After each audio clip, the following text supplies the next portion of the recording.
ఓం నమ శివాయ. శ్రీరస్తు, శుభమస్తు, లోక కళ్యాణమస్తు. అందరికీ నమస్కారం. ఈరోజు నేను నా జీవితంలో ఆ విఘ్నేశ్వరుడి యొక్క కరుణ కటాక్షాలు ఎంతటి అద్భుతాన్ని చూపించాయో చెప్పదలిచాను. అది సుమారు 2013-14 సంవత్సరం ఉంటుంది. ఆ టైంలో మా అబ్బాయి 2వ తరగతి చదివేవాడు. ఒకసారి సమ్మర్ హాలిడేస్కి బెంగళూరు వెళ్ళాము. మా అమ్మ వాళ్ళ ఇంట్లో ఒక 3 రోజులు ఉండి అక్కడి నుంచి మా ఆడబడుచు వాళ్ళ ఇంటికి వెళ్ళాము. వెళ్ళినప్పుడు పిల్లలందరినీ తీసుకుని సాయంత్రం ఒక పార్క్కి వెళ్ళాము. మా ఆడబడుచు, వాళ్ళ ఆయన, వాళ్ళ పిల్లలు, నేను, మా పిల్లలు ఇలా వెళ్ళినప్పుడు అక్కడ ఏం జరిగిందంటే, మా అబ్బాయి చిన్నవాడు కావడంతో వాడు ఎవరితోనూ ఎక్కువ కలిసిమెలిసి ఉండేవాడు కాదు. అసలు ఎవరితోనూ కలివిడిగా ఉండేవాడు కాదు. ఆటలాడడానికి కూడా వెళ్ళేవాడు కాదు. సో అలా ఉన్న సందర్భంలో మేము పిల్లలందరినీ ఒకచోట ఆడడానికి వదిలి పార్కులో నేను, మా ఆడబడుచు అలా పక్కన కూర్చున్నాము. అయితే మేము మాటల్లో పడి మర్చిపోయాము. మా అబ్బాయి నన్ను వెతుక్కుంటూ వచ్చాడు. వస్తే మేము ఉన్న చోటు నుంచి కొంచెం ఒక 5-6 అడుగులు పక్కన జరిగి కూర్చున్నాము బల్ల మీద. అయితే మా అబ్బాయి వెతుక్కుంటూ వచ్చాడు, అమ్మ ఏది లేదు అని చెప్పి. నన్ను విడిచి ఉండేవాడు కాదు వాడు అసలు. వెతుక్కుంటూ వచ్చాడు. అయితే మేము కనబడలేదు. మా అమ్మ నన్ను వదిలేసి వెళ్ళిపోయింది అని చెప్పి అభిప్రాయంతో వాడు అలా మేము ఏ రూట్లో అయితే వచ్చామో ఆ రూట్లో వెతుక్కుంటూ రిటర్న్ వెళ్ళాడు. పార్క్ బయటికి వెళ్ళి అలా అలా విజయనగరం బస్ స్టాప్ వరకు వెళ్ళాడు. ఒక అరగంట సమయం అయింది. నాకు గుర్తొచ్చింది, ఒకవేళ వీడు ఉన్నాడా లేదా. ఎందుకంటే పిల్లలతో కలిసి ఆడుకునేవాడు కాదు, ఎవరితో చేరేవాడు కాదు అసలు. ఏమైందో చూద్దామని చెప్పి వెళ్తే అక్కడ లేడు. పిల్లలందరినీ అడిగాము. పిల్లలు అమ్మ తెలియదు ఎక్కడికి వెళ్ళాడో అని అన్నారు. అయితే పార్క్ అంతా వెతికాము, ఎక్కడ దొరకలేదు. ఎంత వెతికినా దొరకట్లేదు. అలా అలా వెతుకుతూ వెళ్ళాను. మా ఆడబడుచు వాళ్ళు అయితే చాలా కంగారు పడిపోతున్నారు.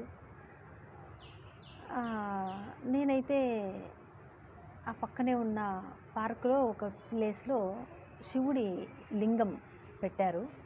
అక్కడ చిన్న నీటి కొలనుంది చిన్నగా ముందు. అక్కడికి వెళ్ళి ప్రార్థించాను, ఈశ్వరా, ఒక తల్లి నుంచి బిడ్డను వేరు చేయాలంటే ఆ తల్లి ఎంత పెద్ద పాపం చేసి ఉండాలి, ఎంతటి అధర్మపరురాలై ఉండాలి. ఒకవేళ నేను పాపమో అధర్మమో చేసుంటే నేను ఖచ్చితంగా భయపడి ఉండేదాన్ని, బాధపడి ఉండేదాన్ని. కానీ నాకు ఎటువంటి భయము లేదు, ఎలాంటి బాధ లేదు.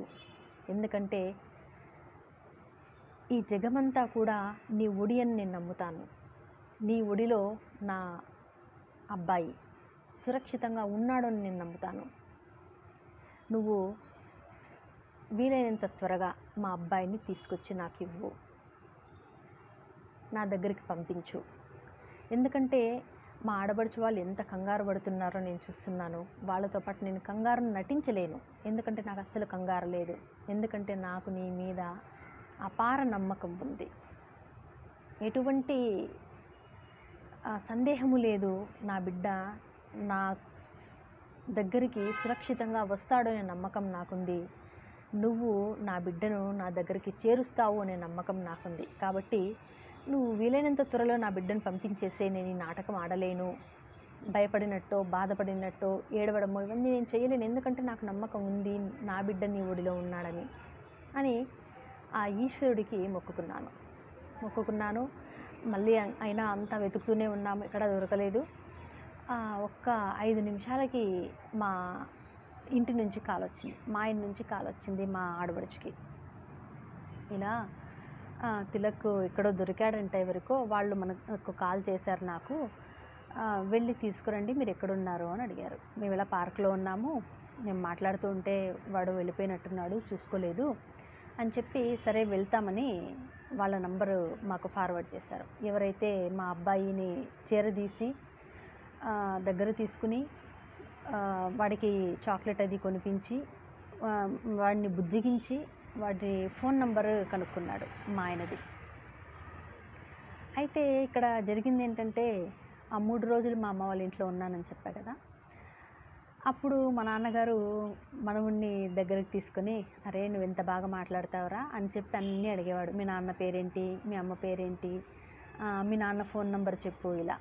మా అబ్బాయి మా నాన్న ఫోన్ నంబర్ వాళ్ళ నాన్న ఫోన్ నంబర్ చెప్తే చాలా సంతోషపడి, అరే మళ్ళీ చెప్పరా అని పదే పదే అడిగి బాగా అలవాటు చేశాడు వాడికి, మా నాన్న నంబర్ ఇది అని చెప్పడము. అయితే ఇది ఇక్కడ ఉపయోగపడినట్టుంది. ఆయన ఎవరో పాపం పుణ్యాత్ముడు చేరదీసి ఏడుస్తున్న వాడిని బుజ్జగించి లాలించి ఒక చాక్లెట్ కొనిచ్చి అడిగాడట, మీ ఎవరు, నీ పేరేంటి, ఏ ఊరు, మీ నాన్న పేరేంటి, ఫోన్ నెంబర్, ఇవన్నీ డీటెయిల్స్ అడిగాడంట. వాడు ఏమేం చెప్పాడో తెలియదు కానీ ఫోన్ నెంబర్ మాత్రం చెప్పేశాడు. చెప్పడంతో అలా మా ఇంటికి ఫోన్ చేసి వాళ్ళు చెప్పడంతో ఇలా ఫలానా సర్కిల్లో ఉంటాం రండి అని అన్నారు అతను.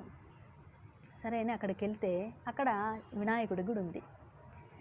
ఆ వినాయకుడి గుడి దగ్గర ఉన్నాను రండి అని అన్నారు. సరే వెళ్ళాము. వెళ్తే అతను మా అబ్బాయిని అప్పగించి, ఏందమ్మా ఇది నాటక ప్రపంచం, ఇది ఒక్కసారి మన పిల్లవాళ్ళు తప్పిపోతే వాళ్ళని తిరిగి తెచ్చుకోవడం అసంభవం, అసలు పోలీస్ స్టేషన్ చుట్టూ తిరిగినా దొరకదు, మనం వెళ్ళి ఎన్ని ఆధారాలు చూపించినా దొరకని ఒక నాటక ప్రపంచం ఇది అనే విషయాన్ని పదే పదే నొక్కి చెప్పాడు అతను. నాటక ప్రపంచం ఇది, ఒక్కసారి పిల్లల్ని పోగొట్టుకుంటే దొరకరు అని చెప్పి హితబోధ చేసి ఆయన, సర్లే బాగా చెప్పొచ్చావు కానీ మా ఈశ్వరుడు నాకు పంపించాడు నా పిల్లాన్ని, ఇచ్చేసి నువ్వు వెళ్ళిపో ఇంకా అన్నట్టు నేను మనసులో అనుకుంటూ ఉంటే ఇచ్చిన అబ్బాయి ఏం చేశాడు, మా అబ్బాయిని మాకు అప్పగించి ఆ గుడి నుంచి వెనక సైడు చిన్న రోడ్డు ఉంది, కాలినడకలాగా చిన్న రోడ్డు ఉంది, అటువైపుకి వెళ్తున్నాడు. ఒక 2 అడుగులు వేసాడు అబ్బాయి. అంటే గుడి వెనకాలకు చిన్న సందు ఉండడంతో అటువైపు 2 అడుగులు వేసాడు అబ్బాయి. వేసి అరే నేనేంటి ఇలా వెళ్తున్నానని చెప్పి మళ్ళీ తిరిగి రోడ్డు వైపు, అంటే మెయిన్ రోడ్డు వైపు వెళ్ళిపోయాడు. అయితే దీన్ని బట్టి మనకేమర్థమవుతుంది అంటే, నాకేమర్థమైందంటే, శివుణ్ణి నా బిడ్డను పంపించు అని వేడుకుంటే ఎవరి చేత పంపించాడు అని అంటే స్వయంగా వినాయకుడిని పురమాయించి పంపించాడు అని నాకు అర్థమైంది. ఎలాగనంటే తీసుకొచ్చి ఇచ్చిన అబ్బాయి తన దారిన తను వెళ్ళక వినాయకుని గుడి వెనకాలకు 2 అడుగులు వేశాడు. వేసి ఆ తర్వాత నేనేంటి ఇలా వెళ్తున్నాను అంటే ఏదో వినాయకుడు పూని మా అబ్బాయిని తీసుకొచ్చి ఇచ్చేలా చేసినట్టు ఇక్కడ అర్థమవుతుంది. ఎందుకంటే మనకు పాత సినిమాల్లో చూసినట్లయితే భగవంతుడు భక్తులని రక్షించడానికి వచ్చినప్పుడు అంతర్ధానమయ్యే సమయానికి ఎలా అంతర్ధానం అవుతాడంటే గుడి వెనకాలకి వెళ్ళి అంతర్ధానం అవుతాడు. ఈ యొక్క సంఘటన, ఈ యొక్క విషయం నాకు గుర్తొచ్చి ఎంతో ఆనందంతో పొంగిపోయాను, భక్తితో పరవశించిపోయింది నా మనసు. ఇది వినాయకుడి యొక్క మహిమ నేను నా జీవితంలో చూసినది. అయితే ఇంకా చాలానే ఉన్నాయి. అయితే ఈ చిన్నప్పటి విషయం నేను ఒకటి షేర్ చేసుకోవడం మర్చిపోయాను. చిన్నప్పుడు నేను డ్రాయింగ్ కొంతవరకు బాగా వేసేదాన్ని. స్కూల్లో సర్వేపల్లి రాధాకృష్ణ బొమ్మ గీశాను, ఆ తర్వాత నెహ్రూ బొమ్మ గీశాను. అవేవి నేను పెట్టుకోకపోవడం నా బ్యాడ్ లక్. అయితే గుర్తుకు పెట్టుకోవాల్సింది అవన్నీ. దాంతోపాటు క్యాలెండర్స్లో దేవుడి పటాలు వచ్చేవి, అందులో వినాయకుడి చిత్రం నేను చూసి యాజ్ ఇట్ ఈజ్గా అలాగే రాయడం నాకు చాలా ఆనందం అనిపించింది. కాకపోతే అదేమైందంటే చివర్లో అంతా వేసేసాను, చివర్లో లెఫ్ట్ లెగ్ అనుకుంటా కొంచెం పెండింగ్ ఉండిపోయింది. అది నాకు ఎంత ప్రయత్నించినా రాలేదు. అంత అంటే డీటెయిలింగ్గా ఒక చిన్న డీటెయిలింగ్ కూడా మిస్ చేయకుండా వేసిన నేను చాలా బాగా వచ్చింది. అయితే చివర్లో లెఫ్ట్ లెగ్ వేయడంలో నాకు పట్టు కుదరలేదు ఎందుకో. యాక్చువల్లీ ఆ పట్టు అనేది ఆయన ఇచ్చే వచ్చింది. నాకైతే ఇప్పటికీ డ్రాయింగ్ నాకు రాదు, కానీ అప్పుడు ఎలా వేసానో నాకు అర్థం కాదు. అయితే దీన్ని బట్టి ఏమో అర్థమవుతుందంటే మన టాలెంట్ అనేది జీరో.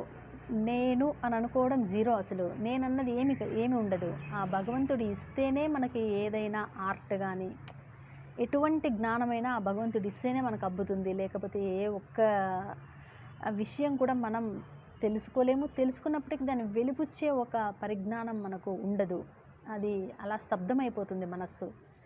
సో, ఇది వినాయకుని చిత్రం వేసిన విషయం నాకు చాలా సంతోషాన్నిస్తుంది. ఇలా వినాయకుడు నా జీవితంలో చూపించిన మహిమను నేను ఎంతో గర్వంగా చెప్పుకుంటాను. అయితే ఇంకొక వినాయకుని మహిమ నా జీవితంలో జరిగినది నేను చెప్పదలిచాను. అయితే అది ఇంకొకసారి చెప్తాను తప్పకుండా. అందరికీ నమస్తే.